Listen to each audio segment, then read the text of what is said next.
Valideynlər üçün istiğfarın fəziləti, üstünlüyü. Əbu Hüreyrə deyir ki, Allah Resulü sallallahu aleyhi ve sellem belə demişdir.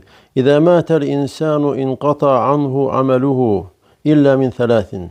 Əgər insan öldüsə, onun əməlləri kəsilir üç şeydən başqa. İllə min sadaqatin cəriyə, yalnız axar sədəqədən başqa. Yəni o insan sağlığında elə bir iş görüb ki, insanlar ondan faydalanır. Ağac əkib və yaxud da yol çəkib və yaxud da bulaq ki, insanlara ondan fayda əldə olunur. İnsanlar istifadə etdikcə ondan axar sədəqədir. İkincisi isə əv ilmin yuntəfə'u bihi və yaxud da fayda, mənfəət əldə olunan elm qoyub ki, insan sağlığında elə bir elm qoyub ki, ya kitab yazıb və yaxud da insanlara nəsə faydalı bir elm öyrətmişdir. Ona da savab yazılır. Və üçüncüsü isə əvvələdin salihin yəd'u ləhu, onun üçün dua edən salih övlad. Və yenə Əbu Hüreyrədən gələn hədisdə Allah elçisi sallallahu aleyhi ve sellem buyurur ki, İnnər rəculə ləturfə'u dərəcətuhu fil cənnə. Həqiqətən kişinin cənnətdə dərəcəsi qalxır. Dərəcəsi qaldırılır, yüksəldilir.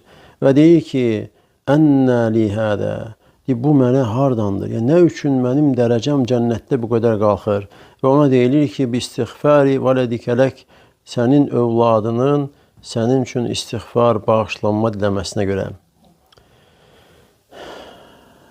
Və yenə Əbu Hüreyrədən gələn hədisdə, Əbu Hüreyrədən özünün sözləri olaraq deyir ki, insan öldüsə əgər, ölən insanın öldükdən sonra dərəcələri yüksəldilir. Və deyir ki, ey Rəbbim, bu nə üçündür? Hansı səbəblədir? Və ona deyilir ki, sənin övladının sənin üçün istiğfar, bağışlanma diləməsinə görə. İbn Teymiyyə rahimehullah deyir, salih övlad atası üçün, valideyn üçün istiğfar, bağışlanma diləməkdə davam edir. O qədər Allah Teala'dan bağışlanma istəyir ki, valideyni üçün və nəhayət onun günahları bağışlanır və sonra isə cənnətdə dərəcəsi qalxır.